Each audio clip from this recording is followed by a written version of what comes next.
Euzu billahi mineşşeytanirracim. Bismillahirrahmanirrahim. Elhamdülillahi rabbil alamin. Ves salatu vesselamu ala rasulina Muhammedin ve ala alihi ve ashabihi ecmaîn. Esselamu aleyküm ve rahmetullahi ve berekatuh. Muhterem din kardeşlerim. Allah Rabbimizga köngül türlerimizden çıkan selamlarımız irişse idi. Peygamberimiz Muhammed Mustafa sallallahu aleyhi ve sellemge, onun əhl-i beytine, sahabelerine, təbiğinlərə, ham alarga, iyərüşələrə də köngül türlərimizdən çıkan salavatlarımız, selamlarımız, şükrana, dıgalarımız irişsin. Aziz din kardeşlerim, hürmetli Müslümanlar, Allah subhanahu ve teala Adem balasın kişkine bir zəğif, Əti ənisinin gərdəmindən başqa bir nindi də iş başqara almaytırğan kişkine bala həlində dünyaya getirə. Əlbəttə, əti ənisi anı din yoluna da irətib, ədəb, əxlaqqa da irətib, bu dünyada anı tərbiyə qılalar. Peyğəmbərimiz sallallahu aleyhi və səlləm bir hadis şərifində eytə, ata-anasıdır. Üzünün balasına ədəb, əxlaq, görkəm tərbiyə birdən də zoruraq bülək birə almadıdır.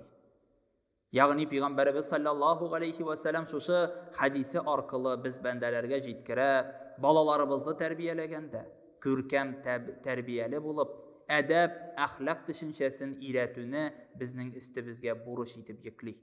Əlbəttə, dünyalıqda yaşaganda Adəm balası özünün balasını tərbiyə qıla, qarı, oxuta, türlü zor dərəcələrə erişiyin ümid edə. Həm əlbəttə, bala nindigine yaşda bulsa da, üz əti ənisinə qarata da ihtiramlı, həm ihtibarlı bulurğa tiyişli. Hətta Allah Rabbimizin en zor Adəm balasına birgən zor cəzası ol da bulsa, tevfiksiz bala biri. Doğru yoldan barmaytırğan, türlü yavuzlıqlar, naşarlıqlar işletirğan bala bile gitüğü Allah Rabbimizin cəməğət en zor cəzalarının, en zor gazaplarının birisi. Hatta dünyalıqda yaşaganda, əgər də biz bu dünyada türlü yavuzlıqlar, naşarlıqlar qılıb yaşayız ikən, həm Allah Rabbimiz qartayğan kini bizdə bütün tınışlığımızı alatırğan, bütün dünyanın rahatligini alatırğan, türlü yavuz yolda, naşar yolda yeritirğan bala bölək itərgə də mümkün.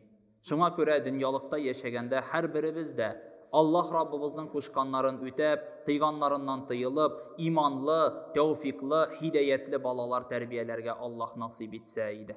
Əlbəttə, ata-ananın bala aldığında iş vuruşu var. Birincisi əlbəttə matur isim biri. İkincisi matur tərbiyə biri. Üçüncüsü Müslüman bəndəsi bilən nikahlaşdırıb İslam dinin kuvvetləvçi buğun qaldırıb. Yani iş günə vuruşu var. Nikahlaşdırı, gaylə qırı, Müslüman bəndəsi bilən nikahlaşdırı da əti əninin üstündəki vuruş bulubdur. Həm görkəm tərbiyə, matur tərbiyə biri, ədəb, əxlaq düşüncəsini irətü də ata-ananın üstündəki vuruş. Həm matur, muvafiq, turuk ilə tırğan isim biri də əti əninin üstündəki zor bir vuruş bulubdur.